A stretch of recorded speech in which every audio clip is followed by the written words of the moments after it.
The hidden struggle for the Arctic. Russia and America's race to the throne of ice.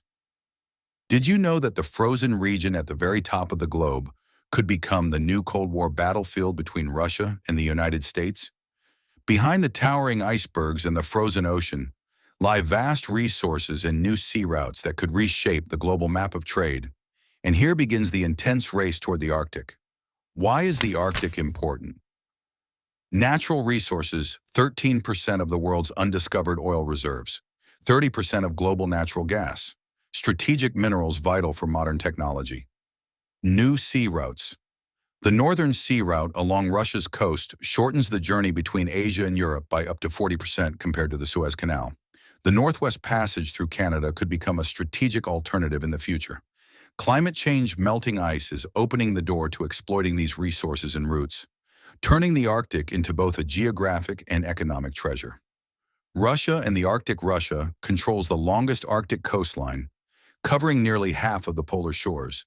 It has invested billions in nuclear-powered icebreakers, the most powerful in the world, built modern military bases on Arctic islands, submitted a claim to the United Nations to expand its continental shelf to include resource-rich areas. For Moscow, the Arctic is not just about resources. It is a strategic card to reinforce global influence, especially after Western sanctions.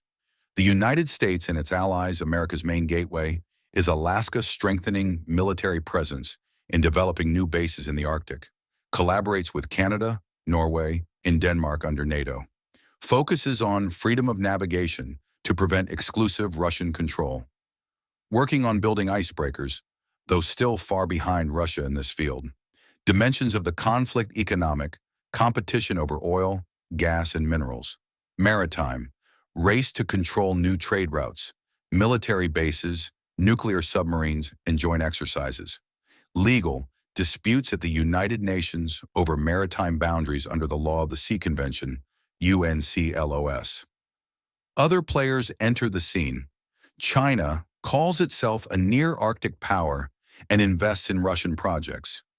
European Union focuses on freedom of navigation and environmental protection. Canada and Denmark both have competing claims over islands and resources. The possible future.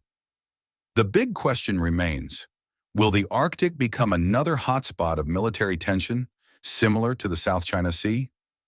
Or will the great powers seek an international agreement to regulate shared benefits under UN supervision?